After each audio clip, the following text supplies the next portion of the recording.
né? Sou neuropsicopedagoga. Aí a gente vai seguindo para várias linhas, né? Tanto na parte secular como na parte espiritual também.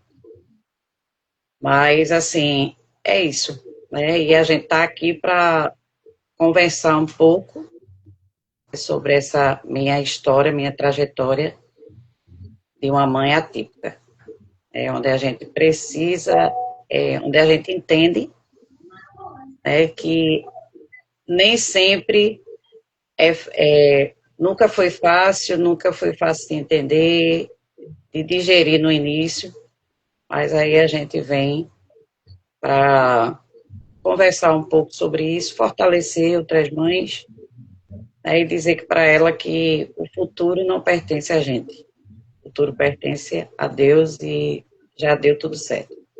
É verdade, É isso. é verdade. Antes de começarmos, vou registrar aí a presença de Jéssica.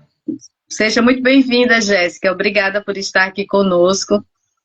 Jéssica trabalha na livraria SBS dos Muito bem. Aflitos. Então, muito obrigada por estar aqui conosco, Jéssica. Fátima, Bem-vinda. eu gostaria de começar perguntando quem é o seu filho, como é que ele está hoje, qual é, qual é a situação que ele vive hoje, como é que você fala, se você pode falar sobre isso, se puder, fale um pouco, por gentileza. Meu filho Arthur, ele hoje vai fazer agora, dia 22, 23 anos, né? Arthur, ele começou a faculdade de biomedicina e ele trancou, né, porque ele viu que não era isso que ele queria, e agora ele está fazendo TI, né? Graças a Deus, assim, é funcional, né? Ele faz as coisas dele, claro, existem questões que eu vou falar mais adiante, mas meu filho está bem, Que bom, estamos bem. que bom, graças a Deus. Ótimo. E quando foi que você descobriu que seria uma mãe atípica, Fátima? Mais ou menos ali por volta de 5 anos, de 4, 5 anos, e a gente veio começar a fazer essa busca. Lembrando que, na época, né, há 20 anos atrás, a gente não tinha esse boom, não tinha essa explosão, nem tinha, assim, esse olhar que a gente tem hoje, né, para a questão do autismo. Então, assim, era uma coisa bem minuciosa, né? Se foi feito muita coisa para poder se descobrir. Eu acho que eu passei aí um bom tempo para poder conseguir realmente fechar o diagnóstico, até porque atua a nível de esporte 1. Então, existem algumas questões que é muito complexo. Para se fechar um diagnóstico, não é só o neurologista, a gente precisa da escola, a gente precisa de uma neuropsicóloga, a gente precisa de vários outros atendimentos para poder a gente fazer aí um fechamento bem adequado, né? Porque hoje a gente tem uma preocupação muito grande que existe a questão do excesso de tela, que pode trazer aí uma confusão muito grande para alguns profissionais, e a gente entende que a gente tem que fazer um apanhado bem minucioso para que a gente possa realmente ter uma segurança naquilo que vai ser dito ou falado. Principalmente quando se trata de um diagnóstico permanente, É né, que é verdade, para a vida toda, né? E é isso. verdade. E como foi para você descobrir esse diagnóstico? Como é que foi assim no primeiro momento? Como é que você se sentiu? Que tipo de sentimento você poderia descrever aqui para nós? Você teve? A gente tem aquele sentimento de culpa, né? Por muito tempo eu carreguei uma culpa que não tinha sentido, mas que para mim eu achava que eu tinha muita culpa nisso, e aquela história do luto mesmo, né? De você não aceitar, porque uma vez até meu pai falou, né? Ele dizia assim, esse menino tem alguma coisa, esse menino é diferente, ele é muito inteligente para a idade dele, ele já sabe muita coisa, ele conversa com adulto, com 5 anos ele parecia já um homem pequeno, vamos dizer assim. E aí eu disse, não, entendeu? Mas assim, o que mais me angustiava nessa questão toda era porque algumas coisas eu já tinha certeza, eu já sabia, só que eu não tinha certeza e não queria aceitar, né? Porque às vezes assim, alguém chega e diz uma coisa, alguém chega e diz outra, e você fica com aquela angústia sem saber o que realmente dizer. Mas uma Sim, das E aí a gente fica meio que apreensivo, né? E eu tive que me tratar desse sentimento de culpa e achar que tudo tinha sido por minha conta, até porque no período eu estava em processo de separação e tudo, então tudo isso foi bem desgastante na época. imagino. E depois desse diagnóstico, quais foram os desafios que você precisou enfrentar? A questão da aceitação já é um grande desafio, porque causa um sofrimento muito grande. Então, gostaria de saber quais foram os desafios nessa trajetória que você precisou enfrentar depois desse diagnóstico, o que você precisou buscar, quais ajudas você buscou, quem são os profissionais que podem ajudar a uma mãe quando tem esse diagnóstico. Os desafios é fazer com que o contexto familiar seja harmonioso. Esse é o primeiro desafio, fazer com que as pessoas que estão ao meu redor, sempre foram o meu suporte, fazer com que elas entendessem a questão. Uma das coisas que, para mim, que a gente diagnosticou depois desse período foi a questão da depressão e ansiedade. E aí veio a seletividade alimentar, que foi uma coisa mais gritante, né, na questão de não querer comer. Eu achava que estava bem.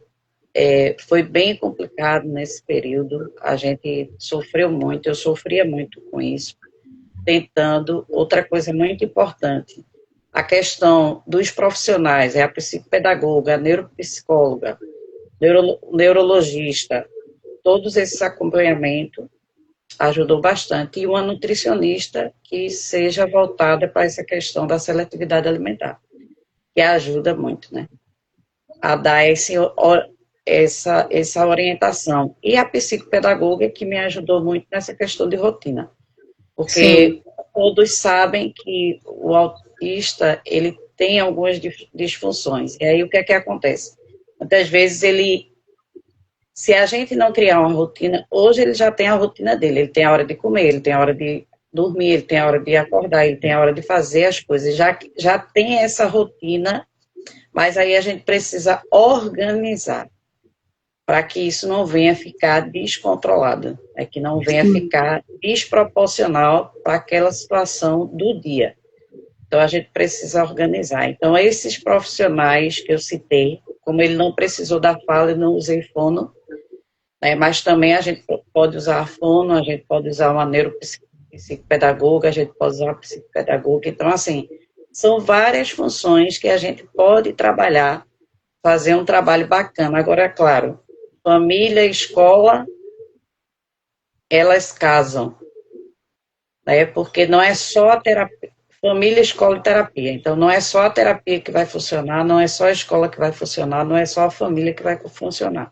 Existe um conjunto de fatores que precisam ser encaixados. Como é autismo, a gente tem um encaixe mesmo para poder dar certo esse processo. Para chegar até aqui, com 22 anos, com essa situação toda, não foi fácil.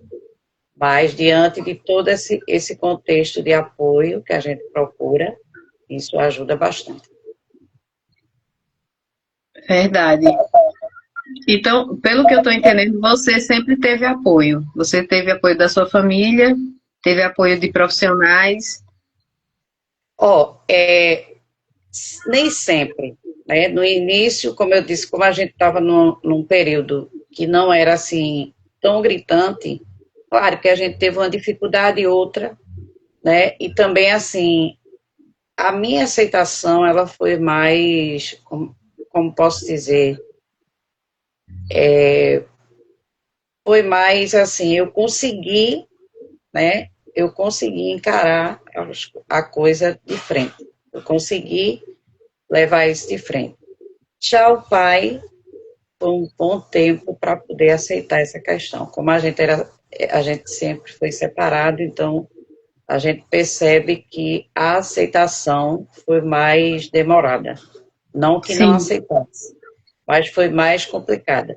E a questão do apoio, na época eu tinha um plano de saúde, né? E hoje, né, depois eu voltei para algumas situações particulares, algumas situações pagas e algumas situações pelo SUS, porque você sabe que pelo SUS a coisa funciona muito lentamente. Mas, verdade. mesmo assim, a gente conseguiu fazer essa adequação de acordo com a minha realidade naquele momento. Entendeu? Sim, é importante esse apoio profissional e também da família, porque você tinha sua vida, você precisava trabalhar, e eu imagino como é você ser mãe atípica e ter que deixar o seu filho para ir trabalhar. Então, eu gostaria Pronto. de saber se em algum momento você teve problemas com isso, de não ter com quem deixar, se houve alguma situação que você teve que escolher, ou trabalho, ou então cuidar do seu filho. Sim, algumas situações tive que. Pronto, eu sempre trabalhei, como eu trabalhei muito tempo como técnica de enfermagem, eu sempre trabalhei à noite, já para tentar dar suporte dia. A noite, para mim, foi o meu dia, e o dia para mim foi a noite. Porque quando eu chegava em casa, meu pai ou minha mãe já tinha levado ele para a escola. Né? Aí eu já conseguia descansar um pouco, mas à tarde e à noite que eu estava em casa, eu dava esse suporte. Então, assim, claro que você tem que mudar, fazer um contexto diferente da sua vida. Quem tem condições, amém, né? Porque consegue deixar o filho e tal e ir trabalhar. Não precisa trabalhar, na verdade, para cuidar do filho. Mas a gente que precisa trabalhar, a gente tem o contraturno, e aí na hora que ele está dormindo, tá ótimo. Eu sempre tive o suporte da minha mãe, graças a Deus, louvado seja Deus por isso, que minha mãe sempre me ajudou nesse período, nessa parte até hoje, né? E a gente vem na contramão, né? Mas aí eu consegui driblar algumas coisas para poder chegar onde eu cheguei. Que bom. Isso é bom, isso é bom. Esse apoio que você teve da sua mãe é muito importante e muita gente não tem esse apoio. Não, de Então, verdade não. graças a Deus que você teve. Então, eu gostaria de saber se você, em algum momento, enfrentou alguma situação de preconceito com Arthur, seja na escola, seja num shopping, numa loja que você vai. Então, eu gostaria que você falasse um pouco disso, porque eu sei que algumas outras mães já passaram, já sofreram com isso, com os olhares, com, com os julgamentos. Então, eu gostaria que você falasse um pouco disso também. Olha, eu acho que uma das coisas que sempre me chamou a atenção foi a questão, assim, como ele é introspectivo, mas eu sempre percebi uma coisa muito interessante: o convite para festas e aniversário de criança. A gente teve muito poucos, entende? Mesmo Sim. ele sendo, mesmo ele tendo assim, sendo muito calmo, muito tranquilo, não é uma criança agitada, nunca foi uma criança agitada, mas eu percebi isso, sabe? Quando a gente falava alguma coisa, a gente percebia isso, que as pessoas elas não nos convidavam muito. E foi uma das coisas que eu fiquei em alerta, assim. Sabe, na questão do shopping, uma vez ele fez uma birra, ele deitou no chão e tal, e ficou ali, as pessoas olhando, porque em algum momento ele assim, teve uma crise, né? E Sim. aí eu disse, a pessoa disse assim, você não vai fazer nada. Eu disse, não. Fiquei lá, paradinha na minha, esperando ele se organizar, né, para fazer outra coisa no ônibus, né, que alguém chegou para mim e disse assim, ele é doente, ele tem algum problema? Aí eu disse, não, ele só quer sentar. Aí, porque ele é assim, ele não pede para sentar, ele só usa o crachá dele quando ele está sentado na cadeira amarela, aí ele bota o crachá. E educação doméstica, né, que ele teve, graças a Deus, que quando ele vê um idoso, ele lembra da minha mãe, aí ele já se levanta, já dá a cadeira ao idoso, já fica em pé. Sério, na dele lá, sem falar com ninguém. Então, assim, foram coisas que, no decorrer do tempo, a gente foi se organizando, né? Eu fui me organizando e tirando isso. Graças a Deus, eu sempre gostei. Eu sempre digo a ele assim, eu gostava muito quando tu era pequeno, porque eu saía muito contigo, a gente passeava, a gente andava. E eu não me ligava, não, assim, eu deixava mesmo o povo falar, né? Porque eu acredito que a gente tem que ter, depois que você descobre, depois que passa esse momento de luto, eu acho que você fica mais uma leoa, assim. E alguém Imagina. falar, e você ir lá e dar a resposta. Né? Você vai lá e Sim. dá a resposta e tudo bem. Né? Tá tudo bem por aqui, não tem nada errado. Errado é quem está criticando, entende? Eu acho assim, as mães que esse desafio, né, que a gente tem que, as pessoas têm que entender que em algum momento a gente vai ter que responder algo e que muitas vezes as pessoas não querem ouvir, né? Não querem ouvir. Isso seja com a criança TEA, isso seja com um cadeirante, isso seja com um deficiente visual, isso seja com auditivo, né? Então, assim, tudo que foge da rotina das pessoas que se diz normais, isso para elas é gritante, isso para elas incomodam, elas se sentem incomodadas, né? Aí uma vez eu cheguei e disse, eu tenho sempre dito que ele fez biomedicina, no final ele disse, meu Deus, eu não acredito nisso não. A gente é o que a gente quer ser, a gente não pode ser o que o pai, a mãe, alguém que está ao nosso redor quer que a gente seja. É, Então, se ele chegou na faculdade, para mim isso é uma grande vitória, dependente do curso que ele vai procurar fazer.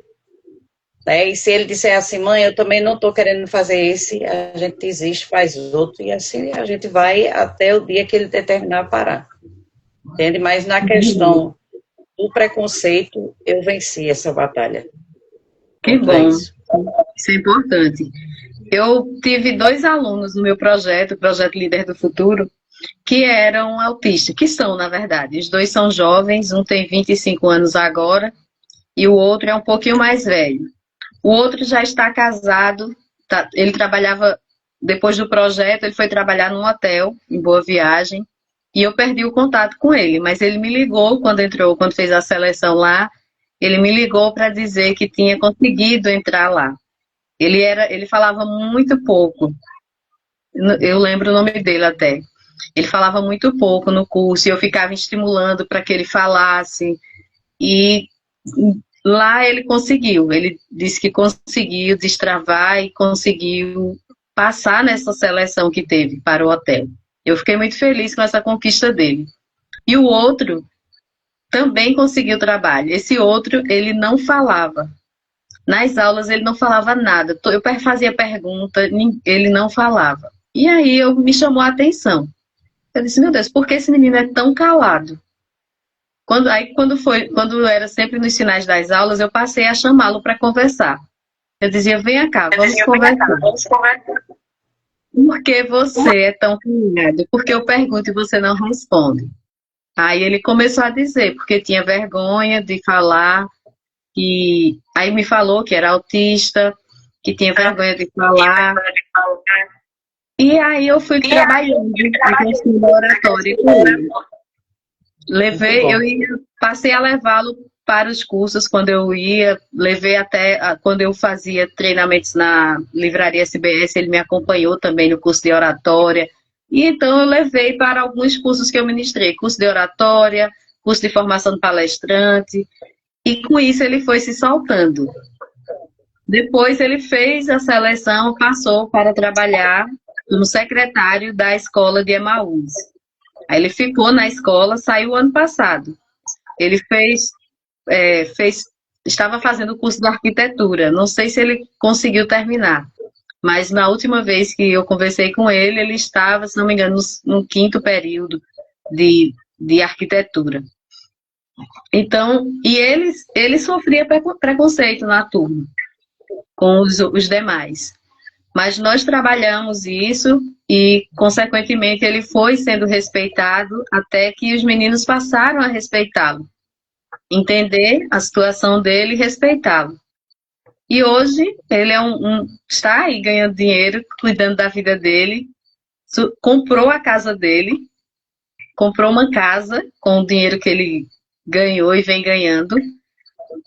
Então, mostra que ele, agora que ele é um menino independente, é um rapaz independente, que ele sabe o que quer para a vida, é muito inteligente. Ele também é da área de TI, ele tem cursos na área de TI, é extremamente inteligente. Então, isso mostra que eu não vejo qual é a normalidade que as pessoas enxergam, que criticam, que julgam. Então, a gente tem que respeitar, tem que acolher.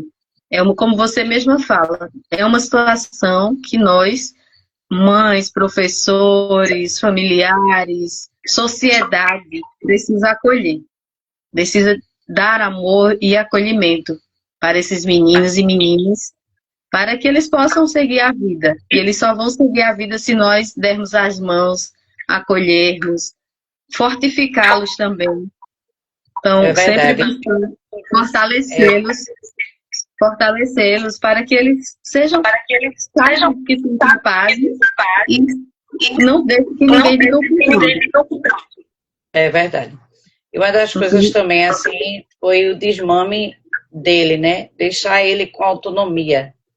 Né? Quando ele foi fazer esse curso de biomedicina, porque ele sempre estudou em Camaragibe, nunca estudou fora, então ele ia para o Derby. Então eu passei 15 dias mostrando a ele o caminho, para ele identificar tudo direitinho, porque ele disse, mãe, eu preciso de 15 dias que você vá comigo, para eu poder me sentir seguro.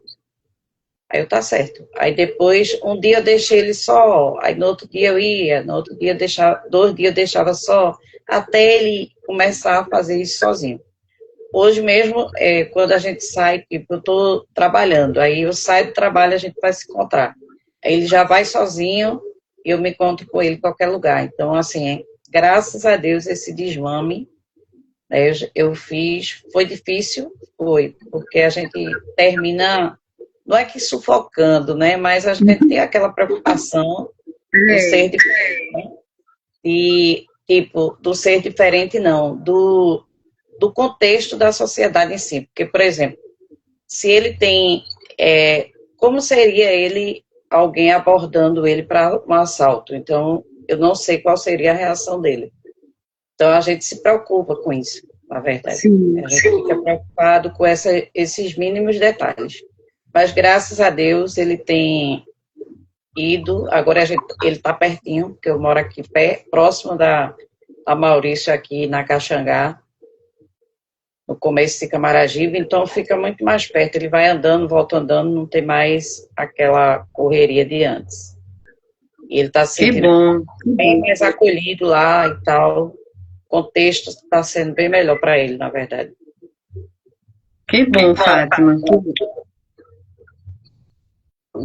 Em relação à sociedade, o que é que você sente que ainda precisa melhorar? Repete aí, velho, porque cortou. Em relação à sociedade, o que é que você sente que ainda precisa melhorar? Olha, a gente tem feito uma pesquisa bem abrangente sobre o autismo. Existem muitas conscientizações né? Muito trabalho sendo feito, na verdade. Tiro o chapéu para algumas instituições que têm batalhado em relação a isso, mas eu acredito que ainda falta muita coisa. Eu acho que Sim. essa questão da conscientização não é a gente romantizar o autismo, a gente não está aqui romantizando o autismo. A gente está aqui dizendo que a pessoa ela tem uma forma de vida diferente e ela precisa se encaixar na sociedade diferentemente. Você veja aquela atriz, né, e ela descobriu agora, com 50 e poucos anos, que ela é autista. Então, ela passou a vida toda fazendo novela, sendo criticada por alguns colegas, por conta de algumas atitudes que ela fazia, que ela não sabia por que fazia aquelas atitudes, porque agia daquela forma. E mesmo assim, ninguém sabia que ela era autista, mas sempre, de alguma maneira, teve algumas críticas, algumas interrupções que ela teve que fazer para poder seguir a vida dela. Então, veja, mesmo assim, eu percebi a rigidez dentro de uma faculdade, né? Eu percebi a forma que ele era tratado, o descaso, muitas vezes, tá? Então, assim, a gente, mesmo correndo atrás, mesmo sendo mãe, mesmo indo lá, olha, dá uma atenção e tal, e aí a gente percebe que isso precisa ser melhorado, né? Principalmente faculdade, lugares de grande porte, a gente sabe que a demanda é muito grande. Você não vai dar conta de tudo, de todos, né? Mas a gente precisa ter um olhar diferente, a gente precisa levar esse aluno para chamar esse aluno para o todo, né? Tipo, eu já passei por uma situação onde uma turma, ela separou todos os neurodivergentes para fazer um trabalho junto. Como assim? Então, quer dizer que uma turma de, vamos dizer, de 40 alunos, de 30, pega todos os neurodivergentes, se coloca junto, então quer dizer que é como se você, não é igual, que igualdade é essa? A gente não fala sobre igualdade, a gente fala sobre equidade, que é totalmente diferente. Né? De você realmente não só ser um sujeito inserido, mas incluído, notado, visto. Isso que você fez com o rapaz, né? Você percebeu a dificuldade, você colocou ele dentro da situação e ele começou a se desenvolver dentro daquela turma, mesmo diante de algumas rigidez que a gente sabe que existe em relação a eles, mas ele lutou contra ele para poder se sobressair. Então, a sociedade, ela precisa fazer isso, ela precisa estar junto, ela precisa estar perto. Não é de crítica que precisamos, não é de olhares, né?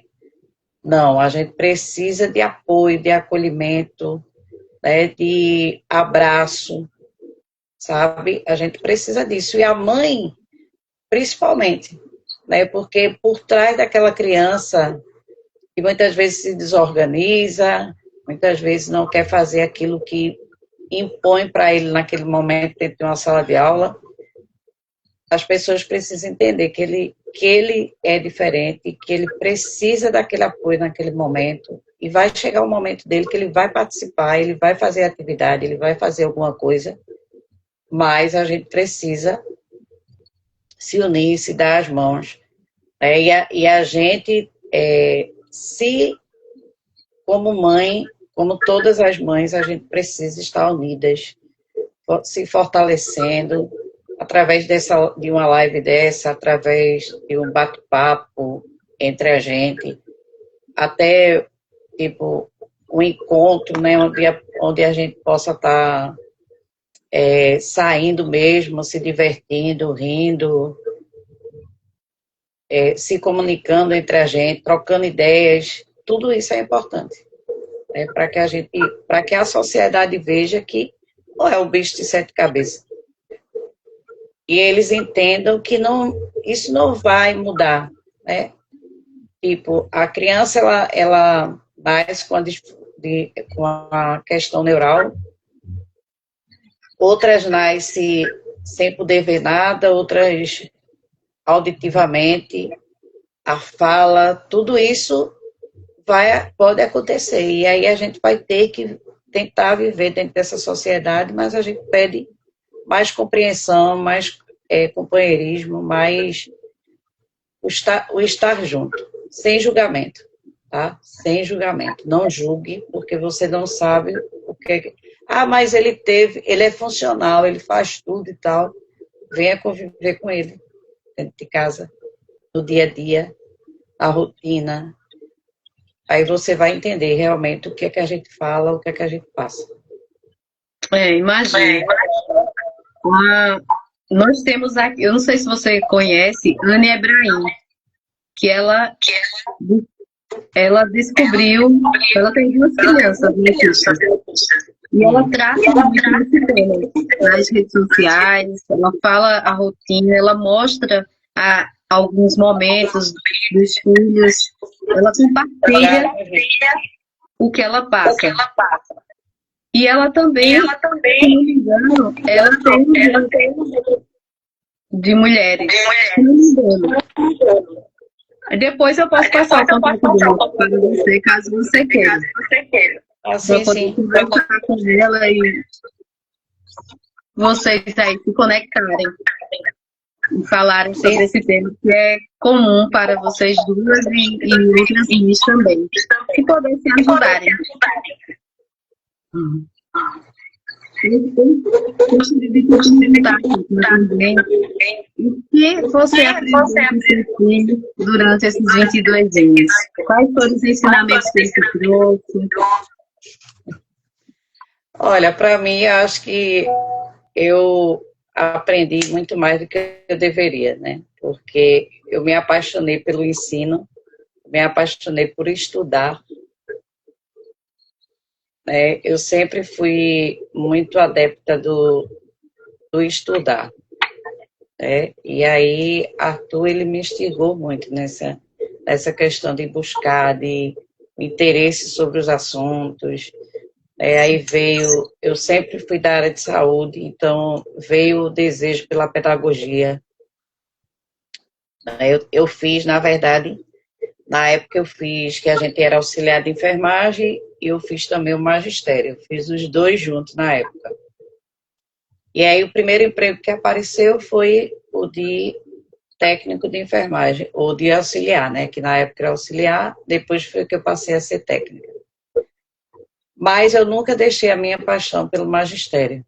E aí quando aconteceu essa questão de ter filhos e tal, essa busca desse conhecimento, então eu optei para fazer a pedagogia e deu certo, tem dado certo até agora, sabe? Eu acho que meu filho, ele é minha inspiração para o que eu sou hoje.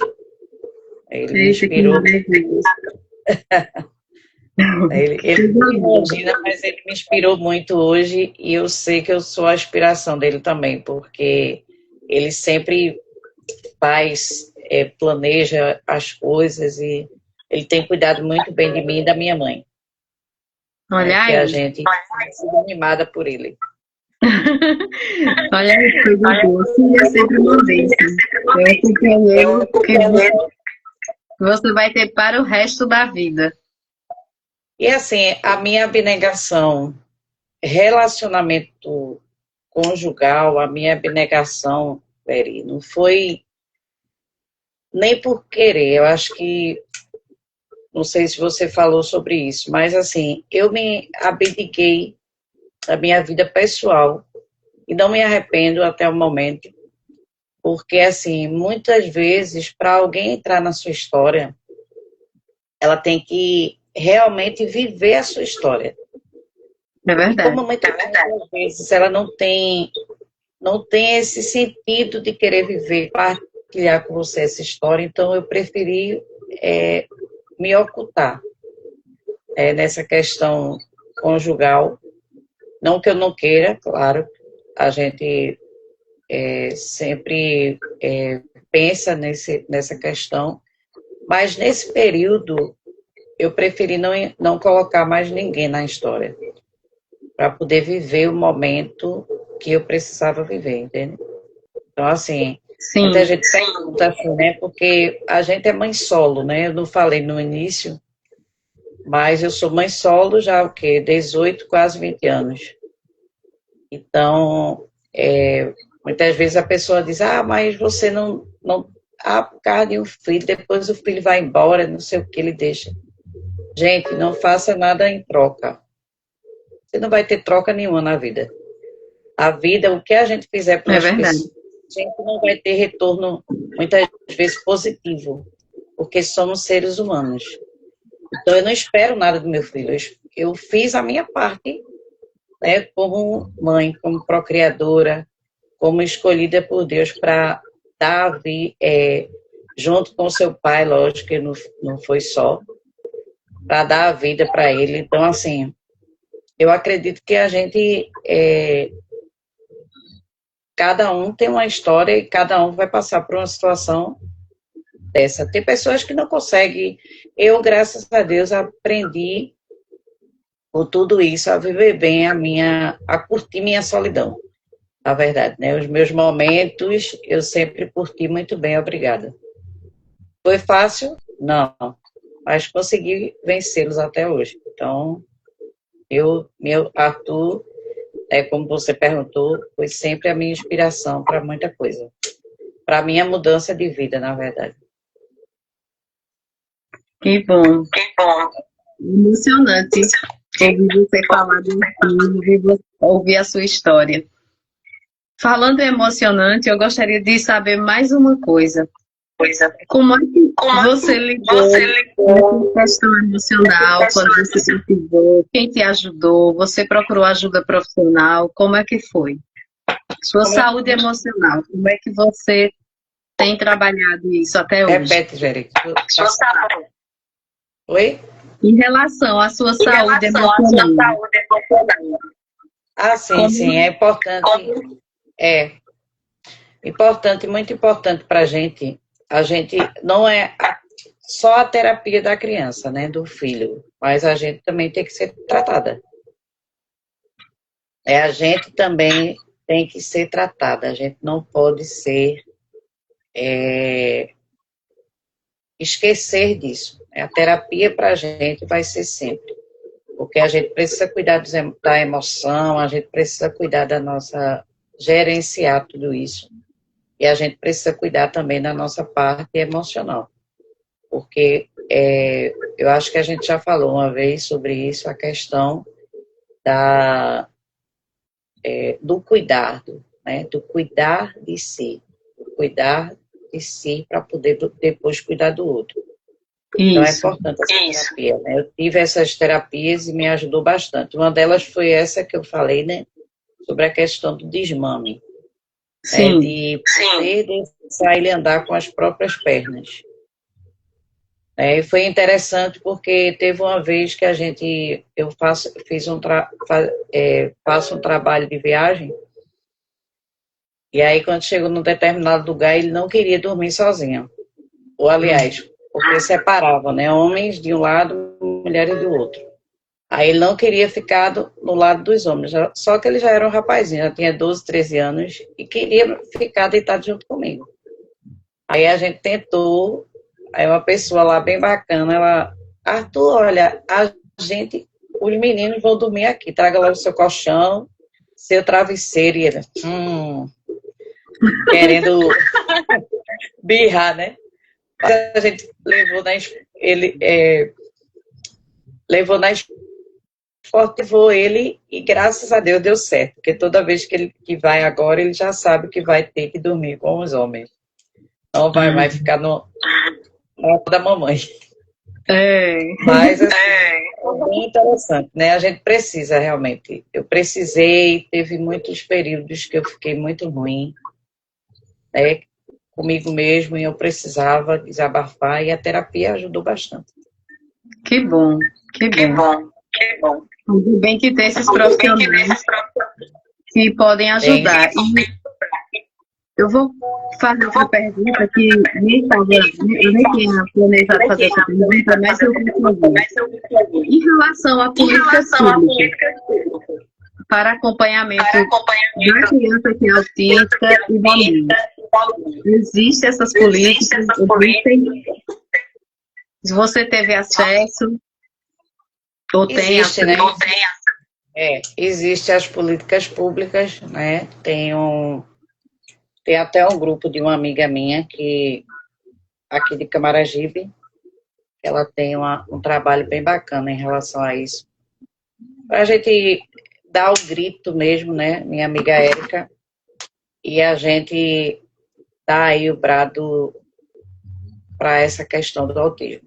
Existem várias políticas públicas, né? Na questão de prefeitura, na questão do Estado, né?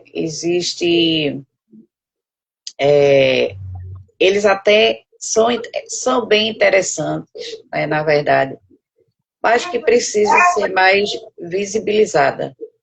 A gente crê que tem sido uma bênção, tem ajudado bastante, mas ainda falta, a gente ainda fica com aquele gostinho de quero mais, né, de buscar mais, de lutar, porque quando se trata de, vamos dizer uma coisa muito importante, quando se trata de eleição, ano de eleição, a gente tem muitas coisas, as pessoas gritam e fazem isso e fazem aquilo, porém, na prática propriamente dita, a gente sente essa necessidade, e principalmente quando a gente vai para a área periférica, onde a gente tem mães que não têm acolhimento, mães que não têm apoio de político nenhum, de sociedade civil nenhuma, que corre atrás, que chora, que grita.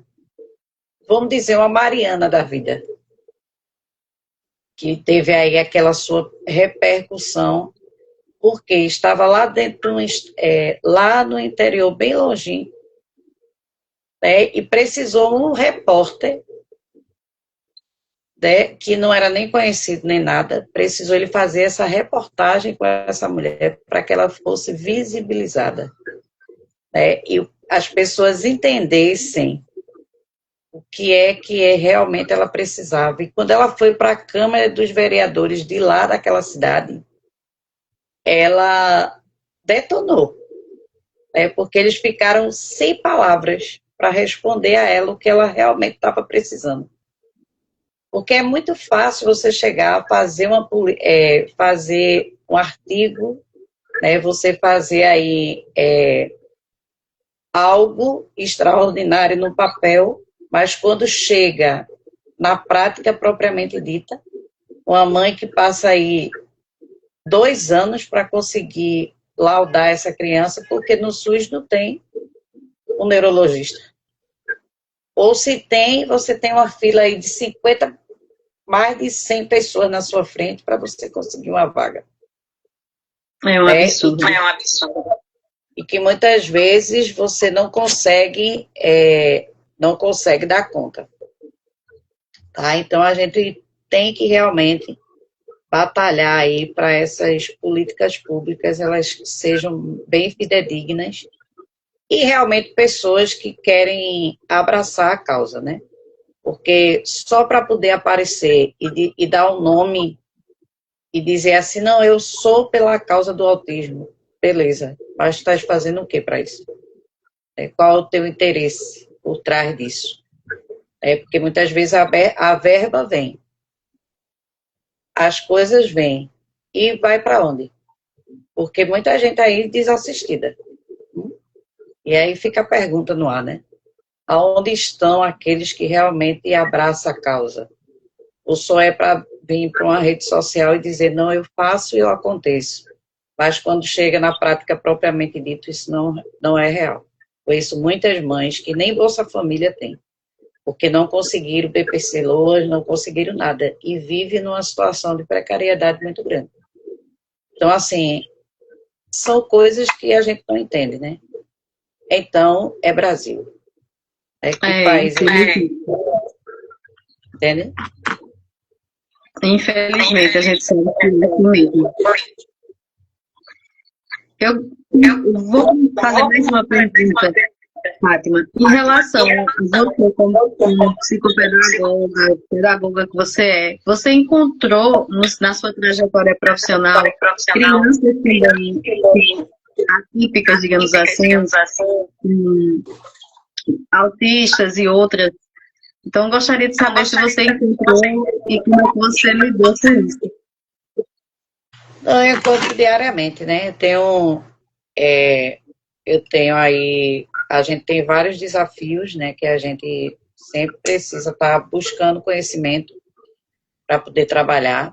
Existe a questão do manejo, né, de como você vai manejar a situação dependendo da criança, né? Porque existem crianças que, por exemplo, os pais, eles dizem assim, não, eu estou fazendo terapia, a gente tem que estar sempre em busca disso, saber se os pais estão fazendo terapia, como é que está a atualização desse laudo, se esse laudo está sendo fidedigno, se eles realmente estão trabalhando com essa criança em casa, na terapia, na medicação, porque alguns precisam tomar medicamento. E aí, muitas vezes, a resposta da gente é negativa, porque quando a criança ela começa a desorganizar na sala, e ela já é uma criança laudada há um bom tempo, a gente precisa tentar entender. Aí a gente precisa ligar para esses pais, a gente precisa fazer outro anamnese, precisa estar buscando isso, cobrando mesmo realmente na íntegra, para poder eles entenderem o quanto é importante esse trabalho em conjunto, como eu falei anteriormente, né? Família, escola e terapia. Se isso não tiver, fica muito difícil a gente trabalhar.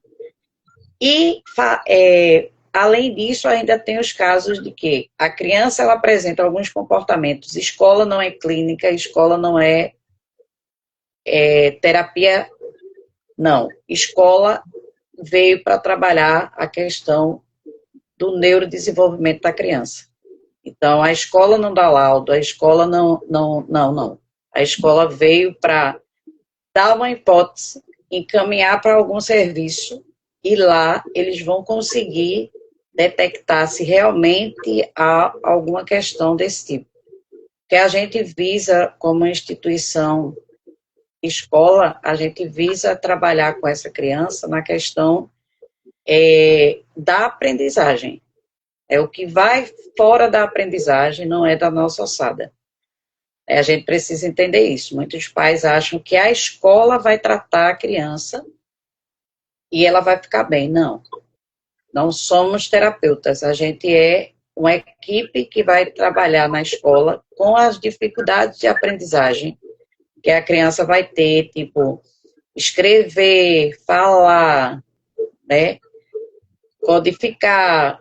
Tudo isso a gente vai à questão do desenvolvimento dela. Cognitivo, motor, perceptor, tudo isso a gente vai trabalhar. Agora, a gente não vai poder diagnosticar neurodivergente. Então, a gente tem que ter muito cuidado com isso, porque às vezes as pessoas confundem. Eu estava vendo uma pessoa desabafando e assim, de certa forma tem razão, porque a gente está numa geração onde as pessoas elas querem substituir a sua vez de pai e mãe com a escola. Né? A escola ela foi feita para encaminhar o cidadão, para que aquele cidadão ele abra o leque de conhecimentos, né, do português, da matemática, da geografia, história, ciência, e trazer para essa sociedade ele com aquela clareza do seu desenvolvimento que ele teve durante o percurso. Né? A escola não foi feita para, vamos dizer assim, educar o cidadão no sentido doméstico. A escola foi feita para educar o cidadão para o sentido da vida profissional que futuramente ele vai ter. Sim. E para a questão da análise do mundo, analisar o mundo, como é que esse mundo está, como é que eu vou votar num político tal, nessa questão do vereador, do político, do deputado tal, a gente vai ter aí um leque de conhecimentos que no futuro essa criança ela vai conseguir fazer aí a sua análise própria do mundo, né? Ela vai conseguir ter uma análise maior do mundo. Então, a escola, ela foi para isso. Então, a gente vê muito essa questão dentro do local escola, que a gente tem lutado contra isso. Então, a gente precisa estar trabalhando, a gente precisa estar em busca dessa criança. Quando a gente chama um pai, uma mãe, alguém para conversar, não é para dar bronca, é para poder entender a situação e tentar ajudar da melhor maneira possível, né? Para que esse conjunto, esse alinhamento, ele consiga ser realmente alinhado e a gente possa trabalhar junto com esses pais. Mas a gente precisa demistificar muita coisa em relação ao psicopedagogo, neuropsicopedagogo, psicólogo de escola. Ele não atende dentro da escola, né? Neuropsicopedagogo, psicopedagogo também não atende dentro da escola. Atendimento clínico é uma coisa, atendimento institucional é outra totalmente diferente. Ah, foi bom você falar nisso, porque na minha cabeça o psicólogo atenderia dentro da escola. Ele faz atendimento individual, por exemplo, a criança, o adolescente, ele está lá, teve um desconforto, né? Um sentimento emocional, ele vai trabalhar as emoções desse adolescente, dessa criança, mas é diferente de uma clínica, onde você vai ter o acompanhamento constante daquele psicólogo. A escola é pontual, porque aí eu vou ter, pronto, como muitas vezes a gente pode trabalhar numa escola cristã, a gente vai ter a psicóloga, a psicopedagoga e o capelão. Então, a gente pode, como é aconselhamento, a gente pode pegar essa criança, a psicóloga vai dar uma olhada, ele vai dar uma olhada. Se for questão de aprendizagem, eu vou também conversar com essa criança para saber, entender por que ela está com aquela dificuldade naquela matéria. Mas se for comportamental, o que é que eu faço? Já indico para a psicóloga. Se for uma coisa mais espiritual, indico para o capelão. Então, assim, a gente vai dividindo funções, mas, em contrapartida, a gente não vai fazer um atendimento clínico dentro da escola. Até porque não tem tempo, velho. É muita coisa para uma demanda muito grande para você atender dentro de uma escola, entende? Foi ótimo essa sua explicação. Eu imagino que outras pessoas também não sabiam disso. E agora, vou pedir para você a última mensagem dessa live. Que é que você deixa de mensagem para a mamãe atípica e para a sociedade. O que eu deixo é que a gente foi presenteada por Deus, né? Agradeça sempre. E para a sociedade, eu acredito que a luta continua, né? E a gente não vai cessar enquanto realmente a gente não tiver uma segurança precisa daquilo que a gente precisa ter, ok? E agradeço a você, Veri, pela oportunidade e pela confiança. Eu agradeço a você também, pela oportunidade desse aprendizado com você, de poder conhecer ainda mais a sua história, conhecer a história do Arthur, poder compartilhar aqui com as pessoas que estão assistindo, que outras que também assistirão depois dessa live. Então, com certeza vai somar aí para a vida das mães, atípicas ou não, que assistirem essa live. Então, quero te agradecer, parabéns pela finalização do curso de oratória para iniciantes, que Deus abençoe você, que você continue sendo essa mulher forte, essa mulher maravilhosa que você é, vencedora, e estamos aqui juntas, e conte comigo sempre, e muito obrigada por tudo isso que você me proporcionou durante o curso e também durante essa live. Com certeza vai ser para a minha vida e a vida de quem assistir. E a gente tem mais, né? A gente ainda tem a presencial. Tem mais uma presencial, com certeza. E se você puder também, divulgue aí para as pessoas que você conhece. Nós estamos abrindo inscrições para a turma do curso de comunicação e Já oratória. tem uma pessoa que ficou de lhe procurar já. Vamos começar a próxima dia 6 de junho. Sim. Tá bom, então. Um beijo, boa noite. Obrigada. Obrigada, Érica. Obrigada, Tati, que entrou aí na live. E vai ficar gravada. Vocês podem assistir depois e compartilhar também. Sim, sim. Muito obrigada. Boa noite. Boa noite também, querida.